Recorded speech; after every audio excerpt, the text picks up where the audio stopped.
When you hear about haunted prisons, the name Alcatraz quickly comes to mind. That famous island prison in San Francisco Bay. What most don't know is that, beyond the notorious prisoners and escape attempts, something far more sinister lurks in the shadows of this place. For many, Alcatraz is merely a tourist attraction. For me, it was a nightmare from which I should never have approached. I arrived at the prison with a group of visitors. The people around me seemed carefree, snapping selfies and laughing. But there was something in the air that wouldn't let me be. The wind cut through the hallways like it was whispering secrets of the past, and a feeling of being watched weighed heavily on my shoulders. The daylight barely penetrated the thick fog, and the surroundings felt less like a historical relic and more like a living tomb.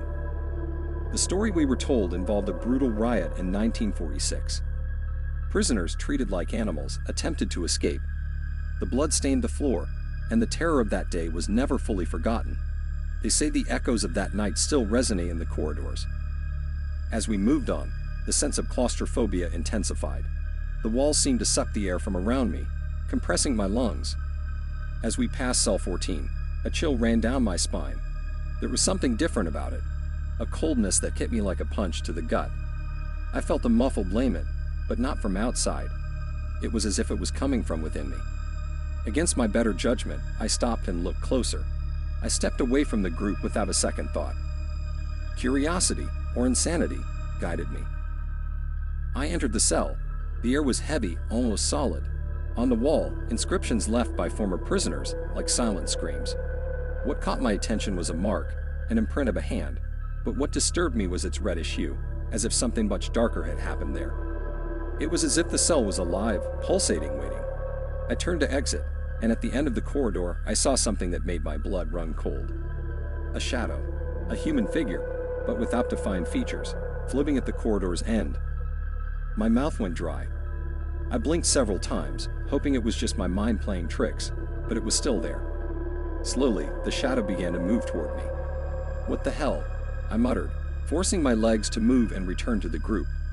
But when I reached the dining hall, a strange emptiness took over the environment. What had once been loud and filled with tourists was now eerily quiet. It was then that I saw them. Sitting at the tables, silent phantoms.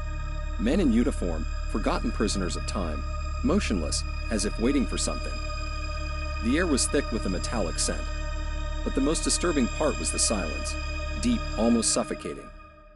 I stood there, paralyzed, until one of them lifted his head. His eyes, or what should have been eyes, were two dark, empty holes. My heart raced. I tried to scream, but no sound escaped. This couldn't be real. They shouldn't be here. But then, a hand rose, as if it wanted to reach for something, or someone. My instincts finally kicked in, and I bolted. The feeling that something was right behind me was overwhelming. My footsteps echoed through the halls, and terror engulfed me. I stumbled into a small archive room, locking myself inside. I needed to calm down, think. My chest heaved too quickly. That's when I saw the book. On the table, a dusty folder, titled, "Stories of Alcatraz, Those Who Never Left." With trembling hands, I opened the book. Pages and pages of old records, but something was wrong. The words began to distort in my vision, transforming into horrific images, flashbacks of the riot, the screams, the terror. I was witnessing, feeling every moment. The doors behind me began to creak, as if someone was trying to get in. The air around me vibrated, heavy with a suffocating presence. The silence was shattered by a terrible sound, a low laugh, but without humor. The room started to darken, and I felt the temperature plummet drastically. Something was with me there, something that no longer belonged to the world of the living. Suddenly, the words in the book changed. They were no longer stories of prisoners. They were names, names of visitors who never left the prison. And then I saw my own. The truth crashed over me like an avalanche. I was already trapped. Trapped in Alcatraz in a way that no one would ever understand. The shadows, the phantoms, they weren't ghosts of prisoners. They were like me, people who dared to come too close, to dig where they shouldn't. And now, I was part of this place. The door slowly creaked open behind me, but I knew what was coming. The shadows wouldn't let me leave. Not this time.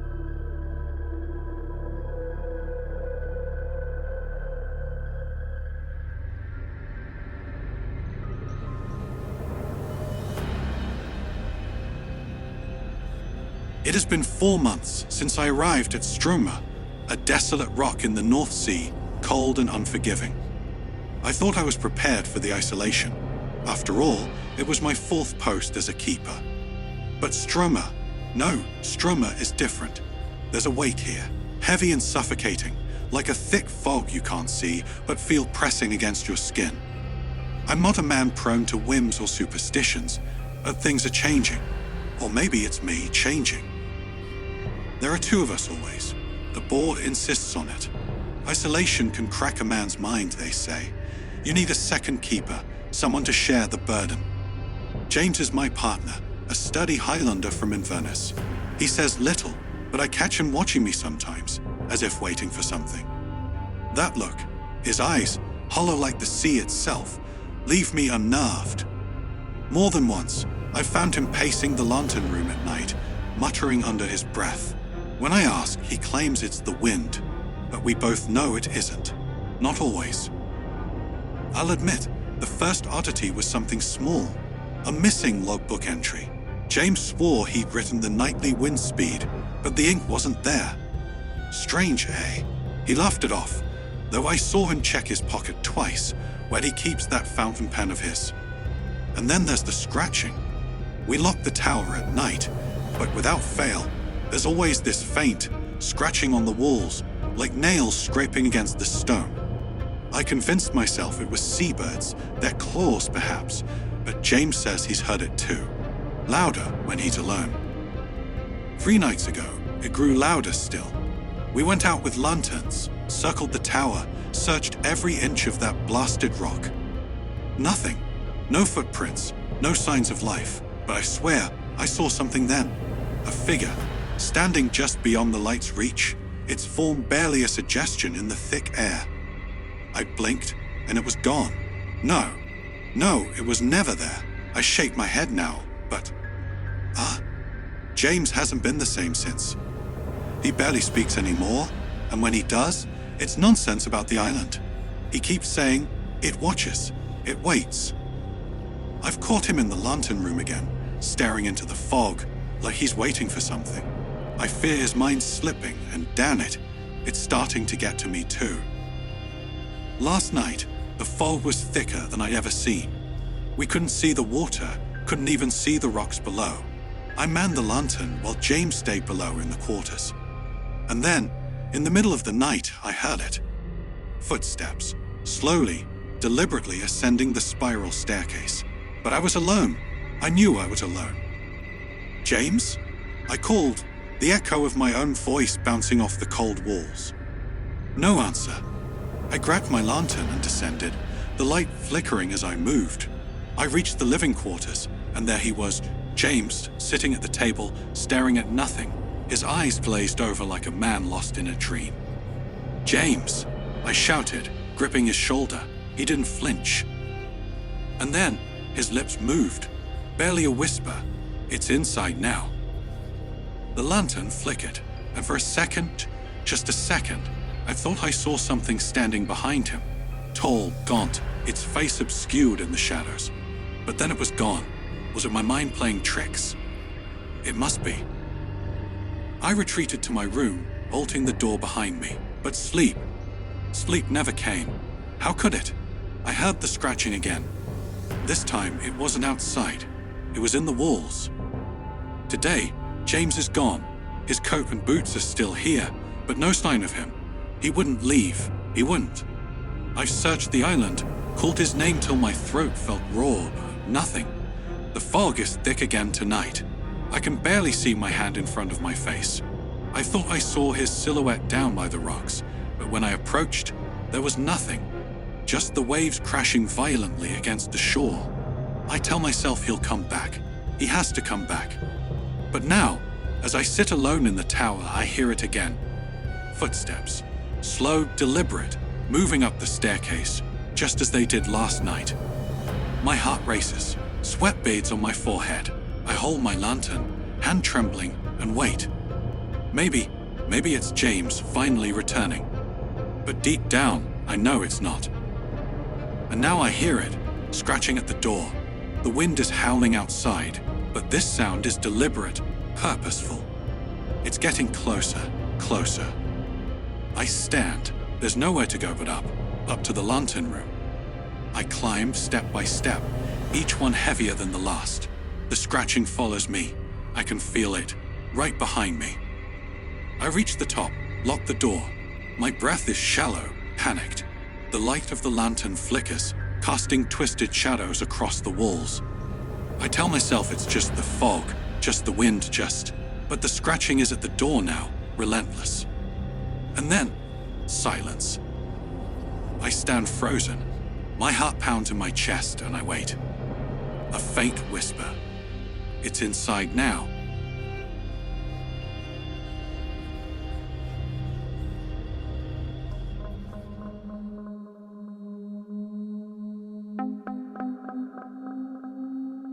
I've been a news vendor for over 20 years. My name is Michael, and I know New York like the back of my hand. Every day, I wake up before the sun rises and head to the newsstand at the corner of 42nd Street and 5th Avenue. The streets of Manhattan, still asleep, stretch out like a deserted carpet before me. Only the distant sound of cars passing along 6th Avenue and the occasional murmur of the subway break the dawn's silence. It's a routine I'm familiar with, a tranquility that, in some way, has always comforted me. But that morning, things wouldn't be so normal. The city still slept beneath the shadow of skyscrapers, and the Empire State Building, in the distance, seemed to keep a cold and distant watch over everything. The lights of Times Square were dimmer than usual, as if the city were holding its breath. The grand hotels, like the Plaza Hotel, cast heavy shadows over the avenue, keeping their secrets behind walls that had seen both luxury and despair. I began to open the stand, organizing the newspapers and magazines as always. That's when I saw him for the first time. Across the street, standing almost melded into the shadows cast by the buildings, was a man. He didn't look like a homeless person nor someone searching for a morning read. There was something about him that made me stop for a moment. He wore an old time-worn suit and a felt hat, not something common around here. He looked at me, or rather, he seemed to look through me as if he saw something beyond what my eyes could comprehend. I tried to ignore the stranger's presence, chalking him up as one of the many eccentric figures you can find in New York. But the discomfort persisted. The man didn't move. He just stood there, motionless, observing me. The morning dragged on, and gradually the first customers began to arrive. They greeted me, bought their papers, but I could feel the weight of that unrelenting gaze, even without looking directly at him. Eventually, I decided to confront the situation. After some time, I noticed that he was holding something. It seemed to be an old edition of a newspaper, so worn that the date was barely legible. Intrigued, I crossed the street to ask if he wanted to buy anything, but as soon as my feet touched the sidewalk on the other side, the man disappeared. What hit me wasn't relief, but a cold, cutting fear that climbed up my spine like an icy blade. Back at my stand, I tried to focus on my tasks, but my thoughts were clouded, and my mind was restless. The following days were worse. I began to notice details that had previously escaped me. The street vendors along 5th Avenue seemed to give me strange looks, as if they knew something I didn't. The doors of the shops and cafes, like the famous Magnolia Bakery, seemed to close unusually fast when I passed by. Even the tourists, always with cameras pointed at iconic landmarks, avoided crossing my path. Then it happened for the first time. While arranging the papers one morning, something bizarre caught my attention. On every headline, a looming tragedy stared back at me from the pages. News vendor found dead at stand in New York, one read. Another, more sinister. News vendor mysteriously disappears in Manhattan. My fingers began to tremble, and the letters seemed to dance on the page, forming a horrifying prophecy. Panic gripped me, and I blinked, trying to convince myself I was imagining things. When a customer called out to me, I looked at the papers again. The headlines had returned to normal, but the feeling of despair lingered. From that day on, the man in the suit began to appear more frequently. He would appear out of nowhere, suddenly standing at the corner of 42nd Street, watching me from across the street. Once I saw him reflected in the glass of a nearby restaurant, the Grand Central Oyster Bar, as I closed up the stand. When I turned to face him, he was gone. Yet the terror didn't disappear. I began to carry with me a constant fear, a sense that something horrible was about to happen. The following week, after another long day, I decided to walk to Bryant Park, trying to clear my head. The leaves on the trees swayed gently in the wind, and the park was relatively calm considering the usual hustle. But as I turned into one of the paths between the gardens, there he was. The man in the suit. This time he was closer. He handed me another newspaper. With trembling hands, I opened it, and the headline hit me like a punch to the gut. News vendor dies of heart attack near Bryant Park. I was paralyzed. The man disappeared into the crowd before I could react. Dazed, I walked back to Fifth Avenue. Fear stalked me around every corner, and every time I looked back, I felt as if he was getting closer. The next morning, as I opened the stand, I found yet another mysterious paper among the stacks. The headline read, "News vendor found dead at his own stand." My heart raced, and the people around me seemed to watch me with a mix of pity and curiosity. I started avoiding direct looks at the headlines, afraid of what they might reveal. The torment continued. He appeared at unexpected moments. Once, while I was crossing the Brooklyn Bridge on my way home, a man emerged from the other end with his old suit and the yellowed newspaper in his hands. Another time, I saw him inside a subway station, standing in the shadows. Each time he appeared, the headlines changed, always suggesting a terrible end for me. One night, as I walked home after yet another dark day, I felt a presence behind me. I quickened my pace through the empty streets. The lights of the city that never sleeps seemed distant, and the sound of my footsteps echoed down the sidewalk. As I rounded a corner, the presence felt even closer. I looked back, and there he was, holding the newspaper like a trophy. I tried to run, but stumbled over an invisible stone and fell to the ground. When I got up, he had disappeared, but the newspaper was there, lying on the ground before me.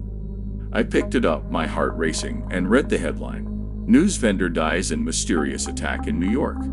Since then, I've lived under the shadow of that headline.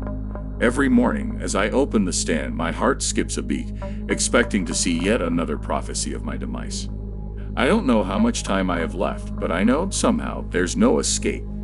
Death is lurking, hidden in the shadows of the city, and I can only wait for it.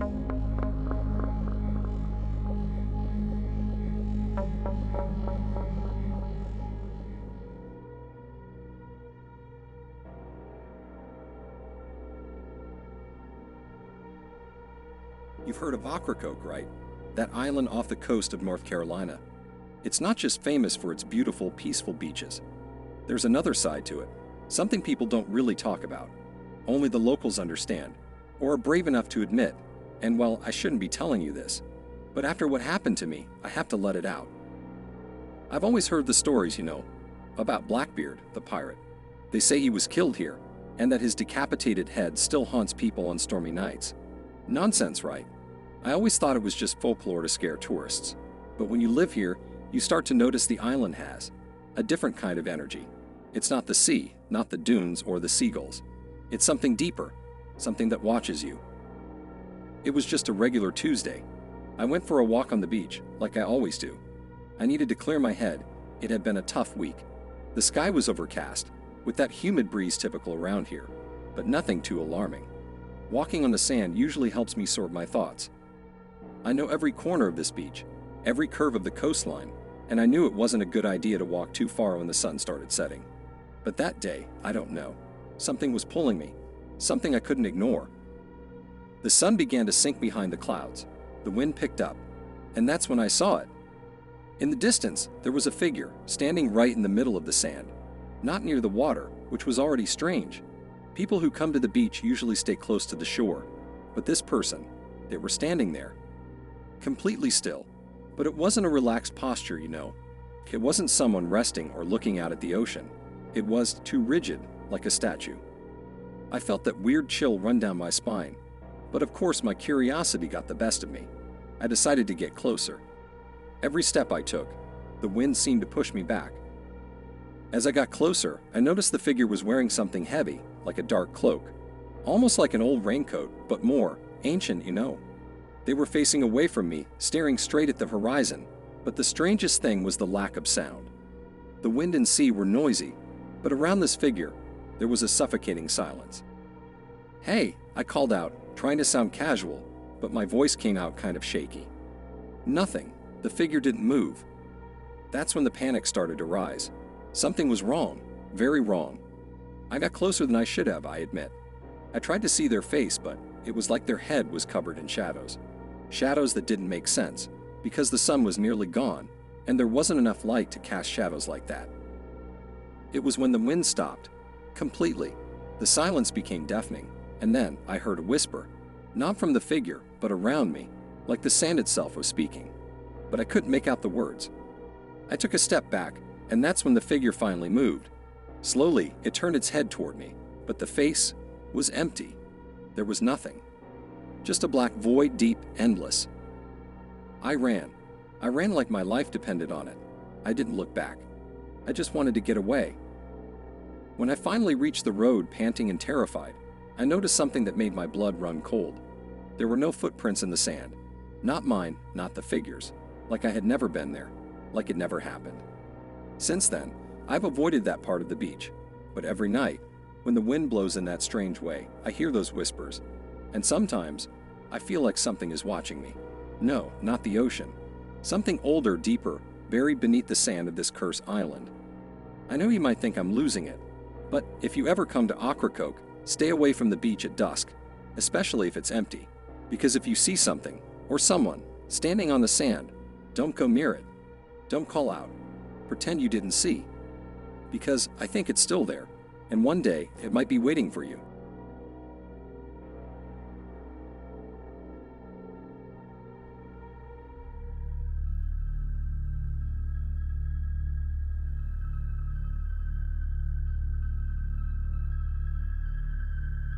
The rain fell incessantly, covering the stone city with a dense, pulsing mist.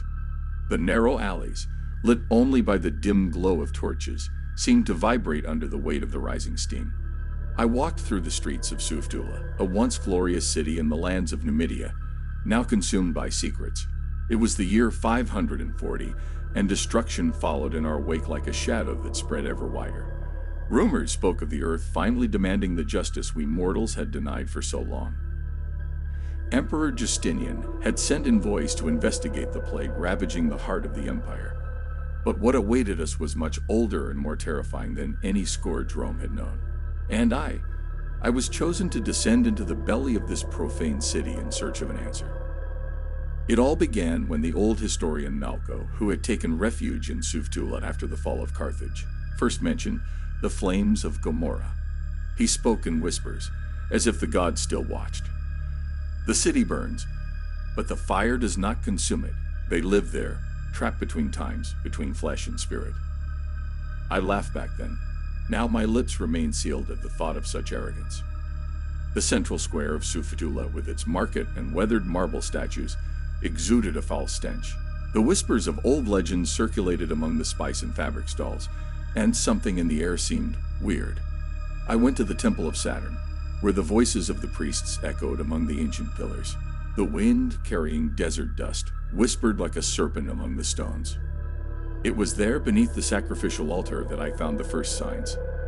Marks etched into the rock, not crafted by men but by much older forces.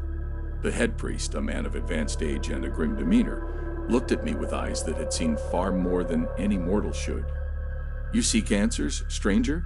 he asked, his tone making me hesitate for a brief moment. "Yes, I seek them," I replied.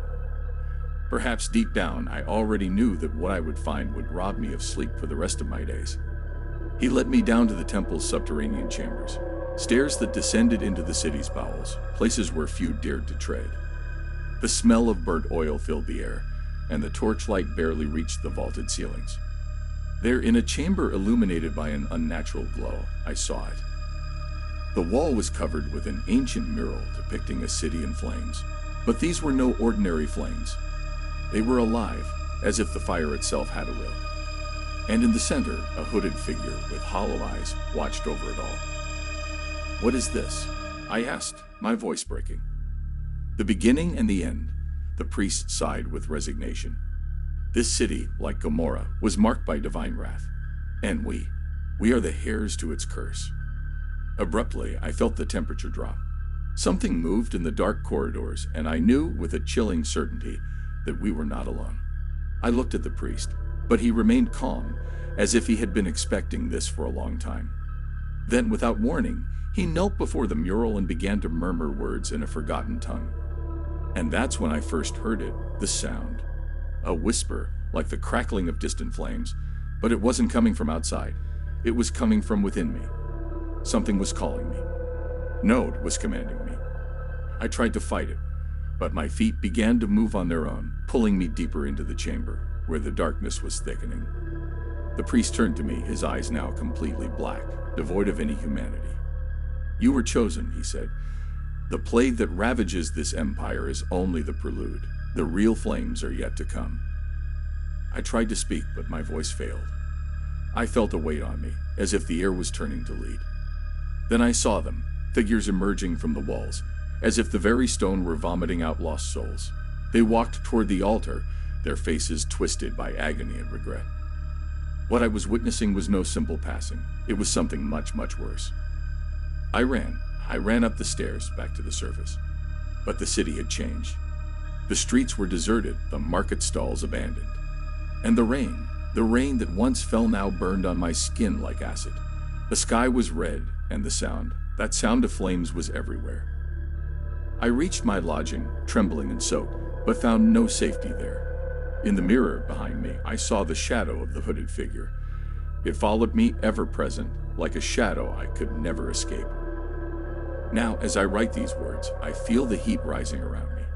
I know the flames are close, but I still cannot understand. Could this be the end that Emperor Justinian so feared? An empire burned from within, destroyed not by visible enemies, but by forces men will never comprehend. I don't know, but what I do know is that the fire is coming, and no one is safe.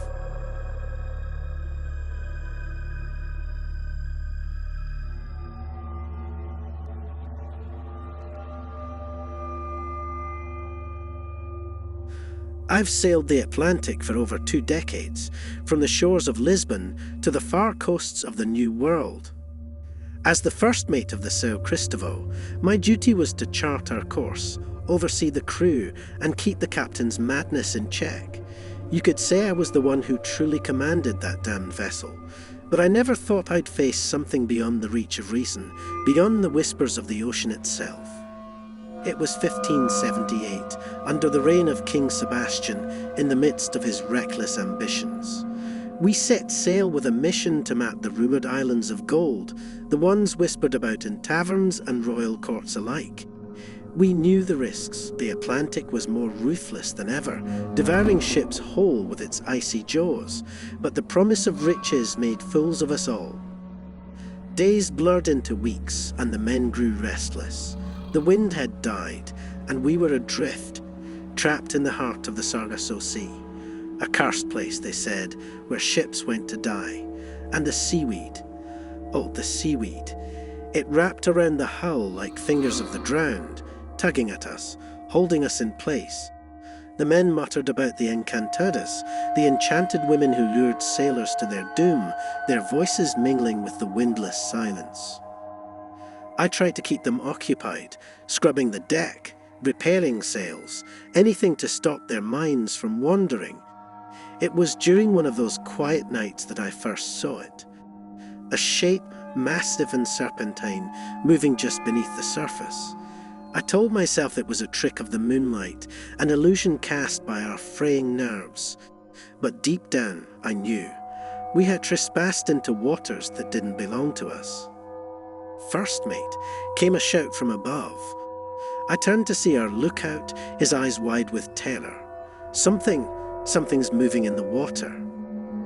I climbed up, heart pounding, and there it was again, something enormous, lurking just beneath, almost as if it was watching us. And then, as suddenly as it had appeared, it was gone, leaving only the ripples in its wake.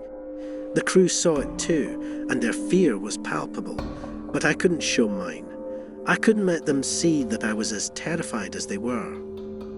2 nights later, the fog rolled in, thick, impenetrable, swallowing the ship whole. We could barely see our own hands in front of our faces, and that's when the whispers started. At first, I thought it was the wind, but there was no wind. And then I heard them more clearly, soft, insistent, like someone murmuring just behind my ear. Paolo. Pablo. I froze. That was my name, whispered in a voice I hadn't heard in years, a voice that should have been at the bottom of the sea. It was my brother's. He'd died during a storm years before, dragged beneath the waves as I clung to a piece of driftwood. He had screamed my name then, just before he was swallowed by the ocean. And now he was calling to me again. I stumbled back, sweat beading on my forehead, my heart racing in my chest. "It's not real," I muttered. "It's just the fog playing tricks on me." But the whispers grew louder, more insistent, until it felt like they were coming from all sides. "Pablo, you left me. You left me to die." The next morning we found the first body. One of the crew, a burly man named Vicente, was sprawled on the deck, eyes wide open, mouth frozen in a silent scream. His skin was wrong. It was covered in dark, glistening scales, as if the ocean itself had claimed him. The captain ordered us to throw the body overboard, but as we lifted him, I noticed something. His hand was clutching a small silver medallion, one I'd seen before, my brother's. The fear was becoming palpable now, like a heavy fog in our minds. The crew started whispering about a curse, about how we were being punished for venturing into waters that belonged to her. They spoke of Yamanju, the goddess of the sea, and how we angered her by taking what wasn't ours. But this was something else, something older, something that had been lurking in the darkness long before man learned to sail. That night I couldn't sleep. I stood at the bow, staring out into the fog when I saw it. A figure standing on the water's surface, pale and dripping, eyes black as the abyss. It raised a hand, and I swear to God, the ocean answered. A wave, monstrous and furious, crashed against us, sending me sprawling. I knew then that there was no escape. Whatever this thing was, it wasn't going to let us go. The next day, the captain lost his mind. He raved about offering sacrifices, about throwing the dead overboard to appease the spirits. I knew I had to act. I had to take control, or we'd all be dead before the week was out. But when I reached for the wheel, I felt it, something cold and slick wrapping around my ankle. I looked down, and there it was. A hand, dripping with seawater, fingers twisted and swollen, pulling me toward the edge. I fought, kicking and screaming, but it was relentless. And then I saw it, my brother's face, staring up at me from the depths, his mouth moving, whispering that same cursed phrase. "You left me, Paolo. Now it's your turn." I lost my grip. I fell plunging into the icy blackness, my lungs burning as the water filled them. But just as I thought it was over, I felt it, a sharp pain in my chest, pulling me back. I gasped, coughing up seawater, as I found myself lying on the deck, gasping for air. And there it was, glinting in the moonlight, hanging from my neck, the silver medallion. The crew is gone now, taken one by one. It's just me, and the whispers, and the figure that watches from the fog. The São Cristóvão drifts, aimless, an empty vessel in a sea that doesn't end. But as I write this, I can see them, standing on the waves waiting for me. My brother's among them. Oh God, they're coming. And now I hear it again, clearer than ever, the whisper right behind me. "You left me, Pablo. Now you will stay."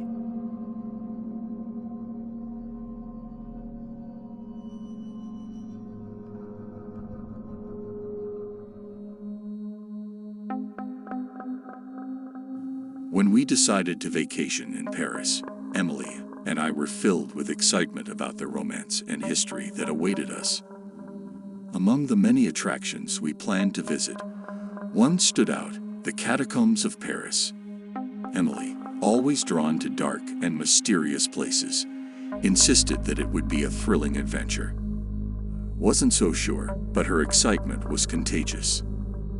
I recalled vaguely a documentary we had once watched together about the catacombs.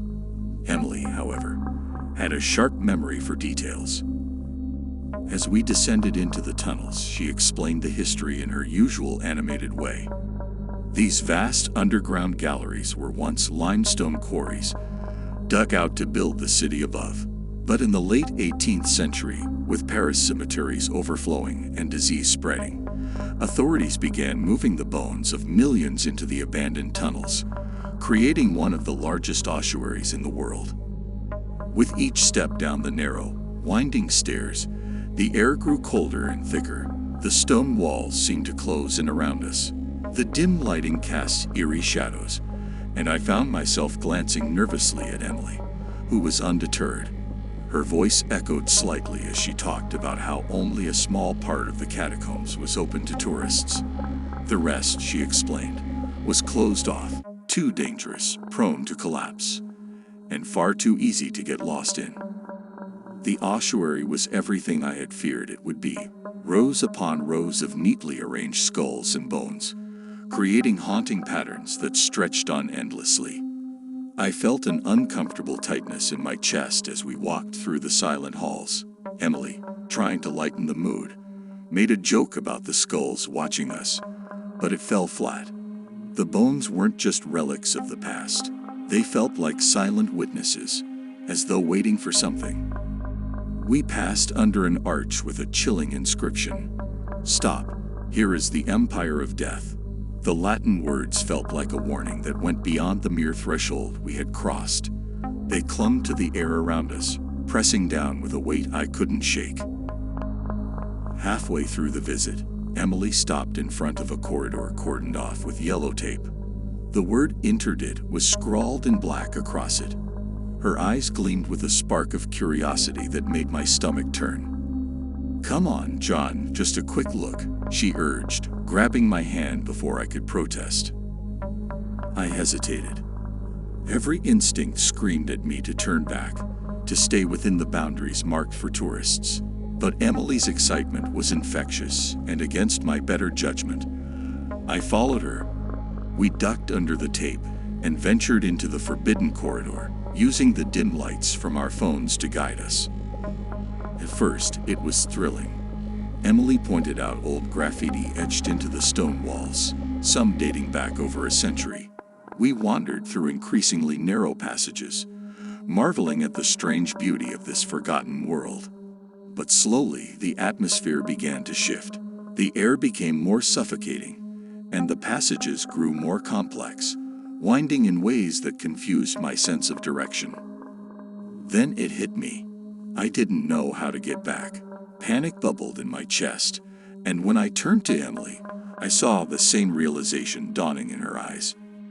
"We're lost," she whispered. We turned around, trying to retrace our steps, but the tunnel seemed to warp with every turn. My heart pounded, and the oppressive air made it hard to breathe. We shouted for help, but the sound only echoed back, mocking our isolation. The walls, once fascinating with their strange inscriptions and relics, now felt like they were closing in on us. Words like "memento mori," "remember you will die," began to feel like sinister prophecies. The deeper we went, the more our fear grew. Every sound was amplified. The distant drip of water, the scuttle of unseen creatures, even our ragged breaths. Emily's phone began to flicker as its battery waned, casting us into a near-total darkness that made the tunnels feel endless. I could hear her struggling to keep calm, but I knew the fear was clawing at her just as it was at me. In the growing darkness, my mind played tricks on me. Shadows seemed to move just out of sight. The walls felt alive, shifting and breathing with us. Emily clutched my arm tightly, her bravado long gone, replaced by a quiet, trembling fear.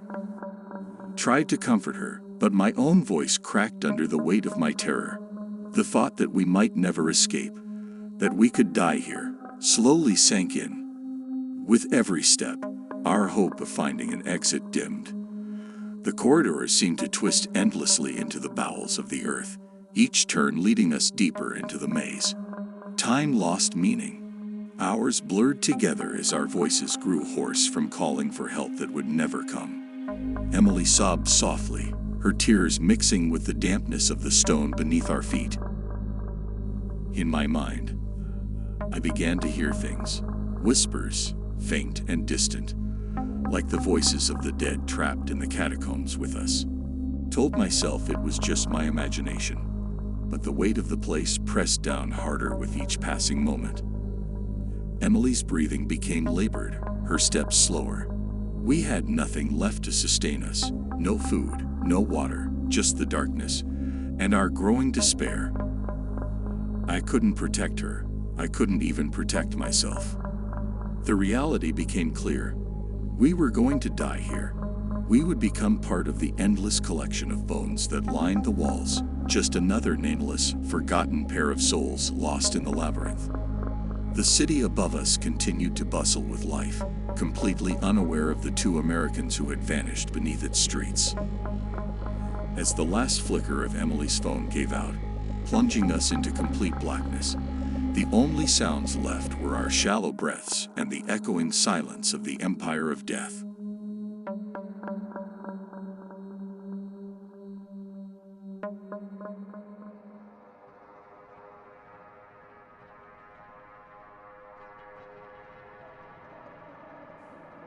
I never believed in urban legends. People say there are forces beyond our comprehension, that there's always a price to pay when you dare to meddle with things you shouldn't. But honestly, I always thought that was nonsense to scare kids. It was the kind of thing my parents used to keep me in line, like a demon was always lurking, ready to punish any misstep. I laughed at it for years. Now here I am in Stockholm, the capital of Sweden. A beautiful, organized city with bustling markets, cobblestone streets, and the cold gleam of winter. I came here with a purpose to rise, to make something of myself. I'm ambitious. And why not? Stockholm is a city of opportunities, from the busy Östermalm market to the peace of Djurgården Park. The city is a portrait of modern perfection. But perfection is for the weak. I wanted more. It was in a bar in Gamla Stan that it all started. That bar was a relic hidden in the narrow, historic alleys. They said the building had stood since the days of the witch hunts in the 17th century. I never cared for those stories, but the details always intrigued me. While sipping my whiskey, that's when he appeared. An old man with eyes as sharp as ice and a smile that looked more like a threat than a friendly gesture. You're looking for more, aren't you? I laughed. Who isn't? He stepped closer, the faint smell of sulfur filling the air, almost imperceptible but enough to unsettle me. There's a way, an old way. Are you willing to pay the price? My arrogance blinded me. Price. If it's money, I've got enough. He smiled, his teeth gleaming in a way that made my blood freeze. Money is meaningless, but your soul. Now we're talking. I should have walked away right then. I should have left that bar, ignored the man, and moved on with my life. But I didn't. I couldn't. I was drawn in, intoxicated by the promise of power, of greatness. He spoke of an ancient legend, something going back to the time of the Vikings. They say men who sought favors from demonic forces made their pacts on a small island, strip of land between Stockholm and the Baltic Sea. A forbidden island where souls were offered in exchange for greatness. Carlet Schulman, he whispered, the island of lost love, or perhaps the island of doom. That night I made the pact. The man gave me detailed instructions. I had to go to the island at midnight, during the darkest point of winter. He assured me that success was guaranteed, and the like I wanted would be within my grasp. The ritual was simple, almost too naive. A black candle, a symbol drawn on the ice. When I finished, the absolute silence settled in. No sound of water, wind, or animals. Just the beat of my own heart. And then the shadows began to move. At first, they were subtle, like an illusion. But soon, they took shape. Creatures, distorted, rising from the ground as if made of smoke and bones, with eyes that burned with a crimson glow. I tried to step back, but they surrounded me, forming a tight circle around me. Do you want power? One of them whispered, its voice sounding like 1,000 blades cutting through the air. I nodded, unable to speak. Then pay the price. I felt something inside me change. My chest burned as if something was being torn out from within. I collapsed on the ice, feeling my body being drained. but at the same time, I felt power flowing into me. Something dark, dangerous, but irresistible. The creatures dissolved into the air, leaving me alone with the echo of the cutting wind. In the days that followed, everything I touched prospered. Deals closed with absurd profits. People who once ignored me now lined up to talk to me. It was as if the world was bowing at my feet. But of course, nothing comes free. I started seeing things. At first, it was just shadows out of the corner of my eye. Then faces. Not the faces of people I knew, but something older, cooler. And then last night, I saw a reflection in a shop window in Sterling Square. But it wasn't me, or at least not just me. Something was watching me from within, something that grew with each passing day. Today, I went to the office as usual, trying to ignore the growing sense of dread. But I couldn't. All of my employees stopped talking when I entered. Their stares, it was like they knew. They knew what I did, the pact I made. I tried to ignore them, but soon I realized their mouths weren't moving and their eyes were empty. That's when I understood. I was already dead. That night on the island, I didn't make a pact for power. I handed over my soul for something hollow, and now I'm wandering, trapped between this world and the next. They're coming for me. I hear their voices getting closer, whispering my name, reminding me of the price I paid. There's no escape. I died that night.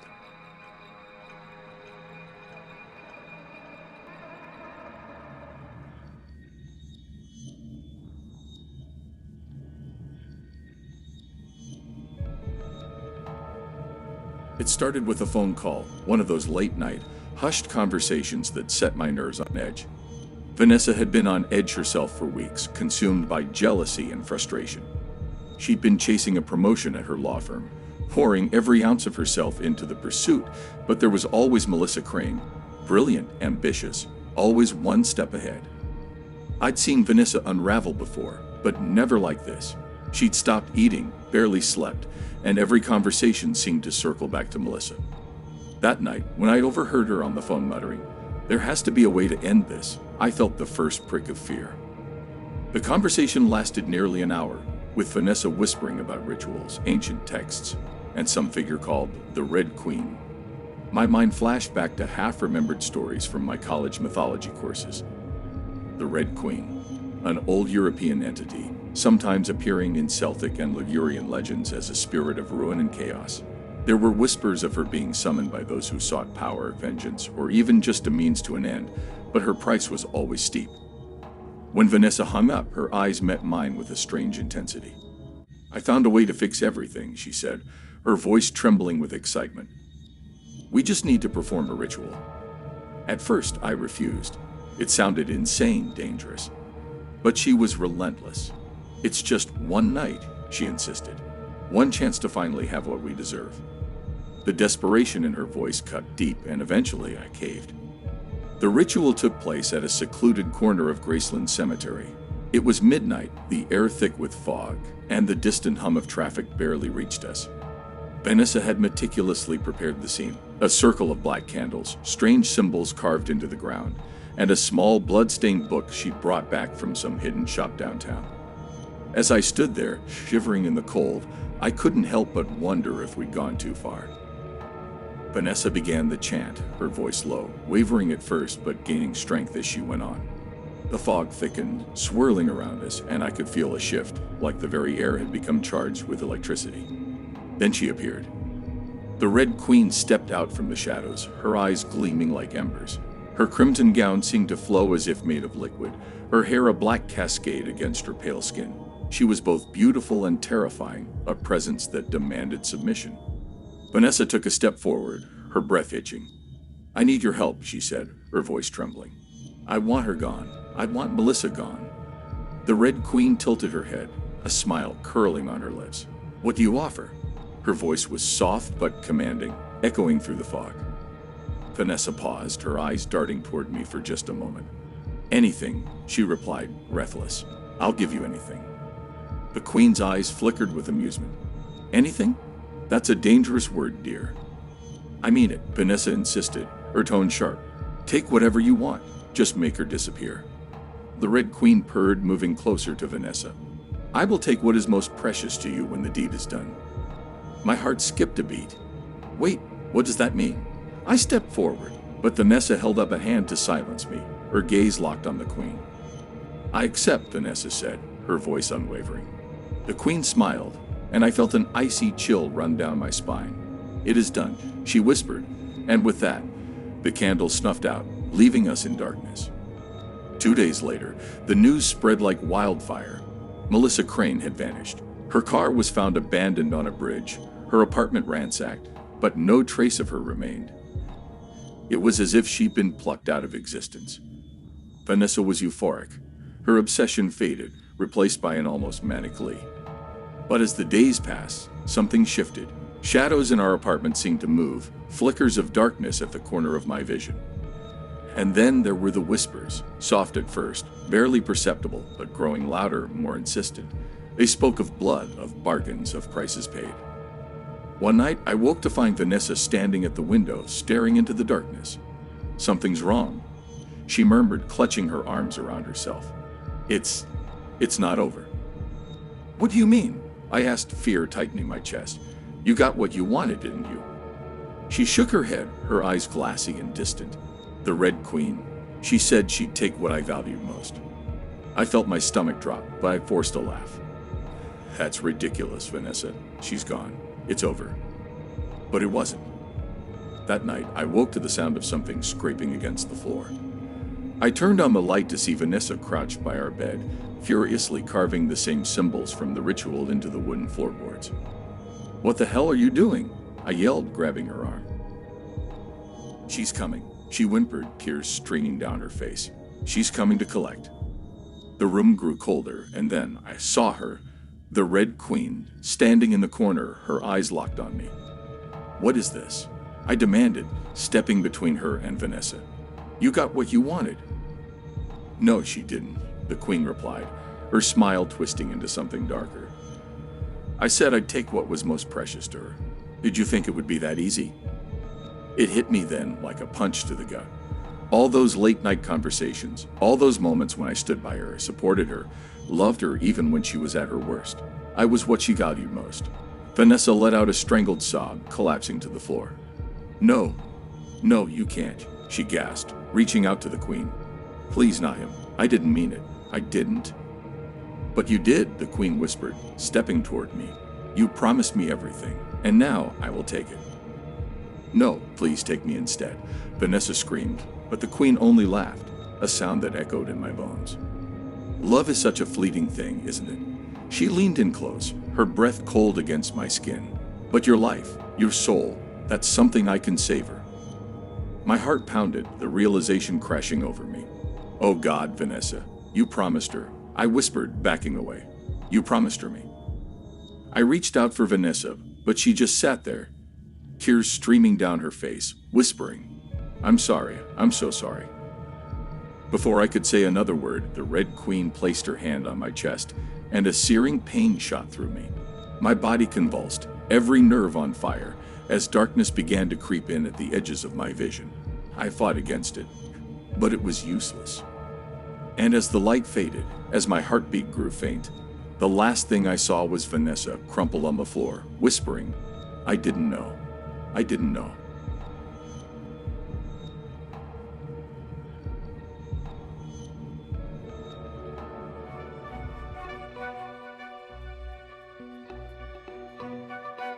This morning, I woke up earlier than usual. The morning light filtered through the curtains, and the silence of Melbourne's streets wrapped around me in a way that felt unsettling. I'm a literature professor at the University of Melbourne, a job that, to many, might seem prestigious. But in truth, I'm like this city, eroded by time, stained by the choices I've made. It all started with my son, Sam. He's 18, just got accepted to study law at the University of Melbourne. When I saw him holding that acceptance letter, I should have felt proud. That's the normal response, isn't it? But all I felt was a sting. Something bitter rose up in my throat. And then anger. No, not just anger. It was envy. I looked at him so young, full of life, and something inside me twisted. I saw in him the youth that slipped through my fingers the opportunities that never came my way, everything I failed to achieve. Sam had a bright future ahead of him, while I remained stagnant, stuck in a mediocre career. I was born and raised in Fitzroy, an old and vibrant suburb of Melbourne, full of history and tradition. I remember the wide streets, the bohemian cafes, and the Victorian houses. I was a child of the neighbourhood, surrounded by a blend of modernity and decay, buildings that bore witness to a glory that would never return. The same happened to me. I was once a promising writer, but for some reason, I never made it anywhere. Sam, on the other hand, had everything, and it gnawed at me inside. Around the time Sam started his classes, something inside me changed. I began to feel more energetic.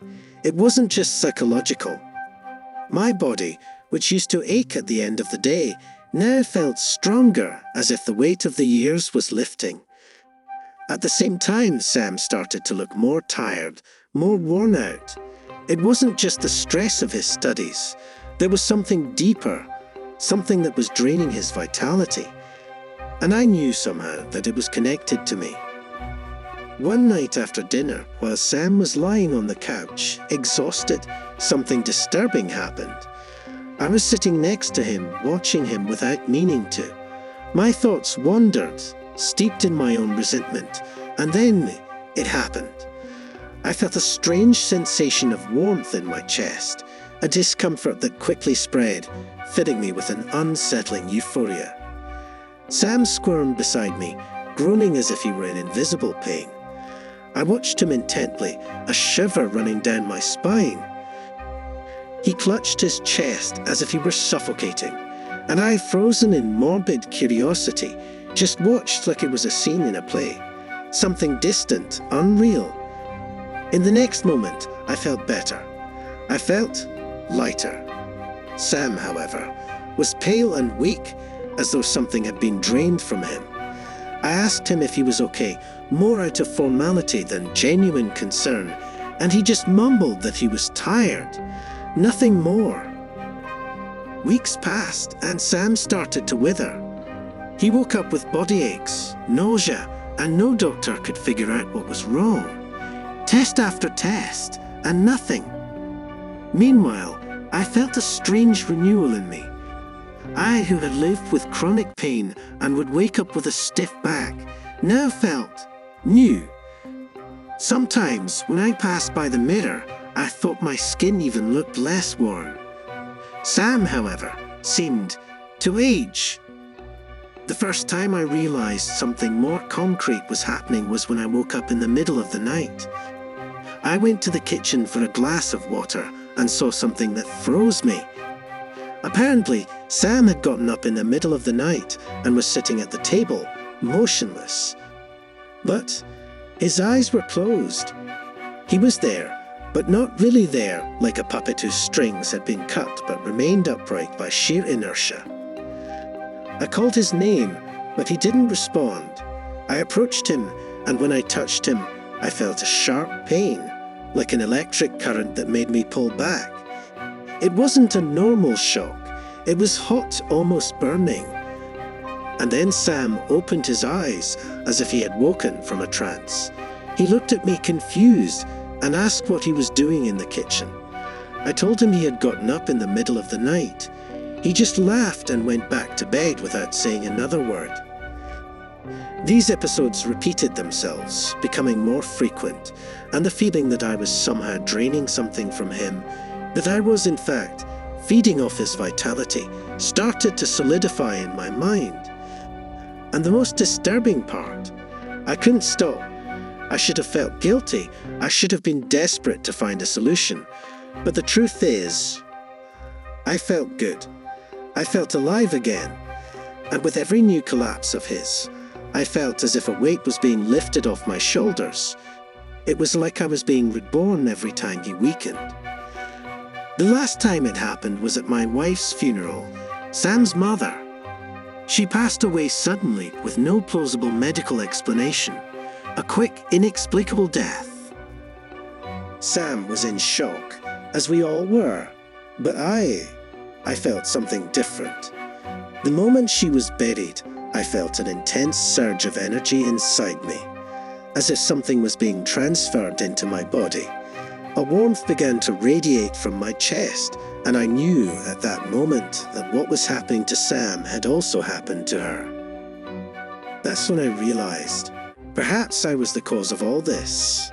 And yet, I couldn't stop. With every loss I suffered, I became stronger. What does it mean? I don't know, but now Sam is in the hospital, and I'm here alone, feeling more alive than ever. There's something rotten inside me, something I can't fully understand. Perhaps it's the weight of an envy that has rooted itself so deeply within me that it now manifests physically, draining the lives of those around me so that I can survive. It's something that frightens me, but at the same time, something that comforts me, and that is the real horror. I don't know how this will end. I don't know if Sam will survive. But I know that as long as he continues to fade, I will remain here strong. I should be desperate. I should be seeking redemption. But the truth is, deep down, I'm at peace with it. Because for the first time in decades, I feel like I'm in control of my own life, even if it cost others theirs. And when I think about it, I can't help but wonder, who will be next?